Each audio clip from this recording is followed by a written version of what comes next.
Salut les copains, bon week-end à tous, un beau week-end de 3 jours, c'est fabuleux. Alors qu'est-ce qu'on fait? Bon, on en profite pour faire de la mécanique. Et puis ce matin, ça fait un moment que ça me taraude, je voulais vous parler des cylindres AV7 gros diamètre. Alors j'en ai mis trois ici, vous avez celui d'origine, que vous connaissez tous. Vous avez le 66 cm3 avec son piston de 45 mm de diamètre et vous avez le 72 cm3 avec son piston de 47 millimètres, pardon, millimètres de diamètre. Voilà. Et je voulais vous en parler parce que, alors, je suis un gros utilisateur de cylindres Ersal gros diamètre. J'ai fait des milliers de kilomètres avec différentes machines. La première chose que je peux vous dire, c'est que ce sont des cylindres extrêmement solides. Il n'y a pas à discuter. Si c'est monté correctement, si c'est lubrifié correctement, vous pouvez rouler, vous pouvez faire des grands voyages, même avec des températures extérieures de 30 degrés. C'est des cylindres qui ne vous lâcheront pas. Ce que je fais par contre, c'est par expérience aujourd'hui, je suis en mesure de vous dire que le 45 mm, donc le 66, est largement plus intéressant que le 72 cm3, 47 mm. Pourquoi? Pour deux raisons. Le gros, il est bien, il est intéressant, mais c'est du couple. C'est vraiment un tracteur. C'est-à-dire que c'est au neuf, hein.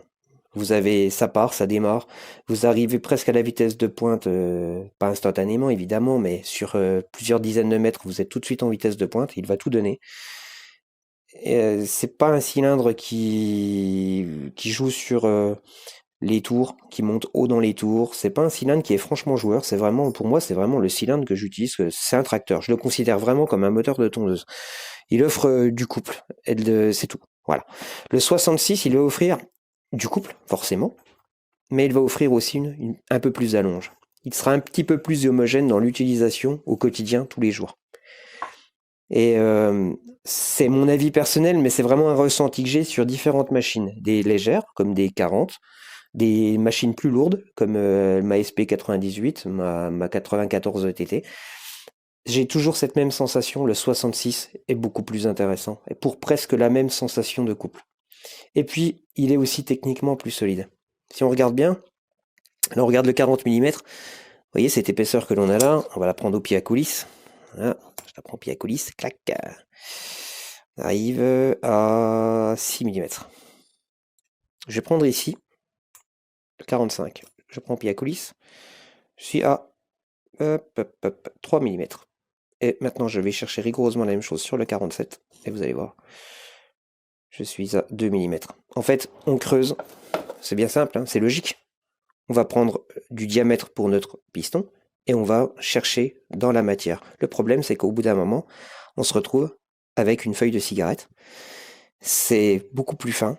Donc techniquement, c'est beaucoup plus difficile à refroidir. Moins il y a de matière, plus ça chauffe.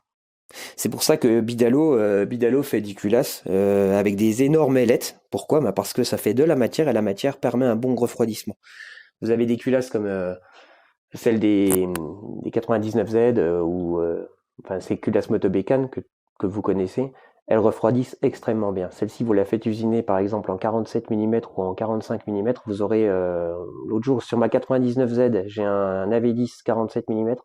Après une grande balade en montagne, on a pris la température, j'étais à 185 degrés au niveau de la culasse, au niveau du puits de bougie. Tout ça pour vous dire que franchement, ça refroidit vraiment fort. Ça aussi, ça refroidit pas trop mal. C'est pas inintéressant. Le souci, c'est que, d'ailleurs, ça va très bien sur un AV10, hein, ça se dessine à peu près bien sur le cylindre AV10, mais il y a moins de matière. On aura plus de refroidissement sur celle-ci que sur celle-ci. Donc je reviens à nos moutons. Pour ça, le 66 cm3 refroidira toujours légèrement mieux que le 72 cm3. Ça ne veut pas dire qu'il est fragile, hein. Ça veut simplement dire que si vous faites de la route et que vous voulez un moteur coupleux, un petit moteur qui a une montée dans les tours assez progressive, des accélérations assez marrantes, et puis qui vous donne du plaisir, on aura plus de plaisir sur un 66 que sur un 72. Voilà. Et un autre détail que je voulais vous montrer, c'est les pistons. Alors là, par exemple, vous avez vu qu'on a un carré ici, un cylindre carré, ici un cylindre rond. C'est le même moule, hein, il n'y a que les ailettes qui changent. Par contre, au niveau des pistons, des fois, on a des différences. Vous avez celui qui fait 45 ici, vous avez celui qui fait 47. Remarque que celui qui fait 47, il est ajouré sur le bas. D'accord? Et celui-ci n'est pas ajouré, il a les pièces ici. Et quand vous les regardez comme ça, regardez, il y en a un qui est plus haut que l'autre. Celui de 45 mm, le 66 cm3, légèrement plus haut que l'autre. Alors on se dit, bon, mais il est plus lourd. Ben, la vérité, non, c'est qu'il n'est pas plus lourd. Regardez. Là, je prends le 47 mm, on arrive à 80 grammes, 65. D'accord? Maintenant, je prends le piston du 66, 75, 47. Là, 5 grammes à peu près de différence. On peut encore ajourer ce piston. Ça vous donnera pas plus de performance, hein. On va pas se raconter d'histoire, mais on peut enlever cette partie-là. Donc on va l'alléger sensiblement encore. Voilà, on va arriver peut-être, je sais pas moi, 75, 74. Quoi qu'il en soit, le piston étant moins lourd, c'est beaucoup plus facile de l'amener dans les tours. Plus le piston est lourd, plus c'est difficile. En compétition, quand on prend des pistons légers, l'idée c'est ça, hein, c'est que ce soit facile, ce soit nerveux et que ça monte rapidement dans les tours. Donc aussi pour cette raison, je choisirais le 66 cm3. Le vilebrequin en prend un tout petit peu moins dans sa gueule. Voilà, ça emmène mieux, ce sera encore une fois, plus joueur. Et puis après, concrètement, les cylindres Ersal n'ont pas fait une étude extraordinaire en termes de performance, hein. Ersal, c'est un très très bon accessoiriste qui fait des pièces de très grande qualité, avec un Nicacil de superbe qualité. Après, c'est pas eux qui vont vous faire un cylindre piston du championnat de France, hein. C'est pas. Remarquez, je vous dis ça, c'est eux qui coulent les pistons Bidalo pour VSX quand même, quoi. Mais bon. Ici, on a. Regardez les lumières au niveau de l'admission. Par rapport à l'origine, il n'y a pas photo. Là, on a une très très belle admission. Il faut savoir que les diagrammes de ces cylindres pistons ne sont pas dégueux. Ils sont étudiés au mieux, au plus juste. Et puis vous avez des sorties d'échappement que vous pouvez, si vous voulez, retravailler. Objectivement, moi je vois pas l'intérêt. Je vois pas l'intérêt. La chose à savoir par contre quand on les monte, et là je vais insister là-dessus parce que j'ai bousillé un piston Ersal. Je l'ai bousillé à cause de ce joint. Le joint qui est fourni par Ersal, il est bon pour mettre à la benne. Moi personnellement, ça c'est direct poubelle. Pourquoi? Parce que la seule fois où j'ai serré un gros diamètre, c'est à cause du joint qui s'effritait, qui s'émiettait. Il y a des morceaux qui sont partis entre le piston et le cylindre et ça m'a foiré absolument tout. Ces joints épais, ils servent à installer des culasses d'origine, diamètre 40 si vous voulez pas les réusiner. Bah, c'est une belle ânerie aussi. Moi, je vous conseille vivement de mettre à la limite une cale d'embase. Alors là, c'est une cale d'embase AV10 0,5, mais elles existent en AV7. Vous mettez une cale d'embase, ça va légèrement rehausser votre cylindre, accessoirement les diagrammes aussi.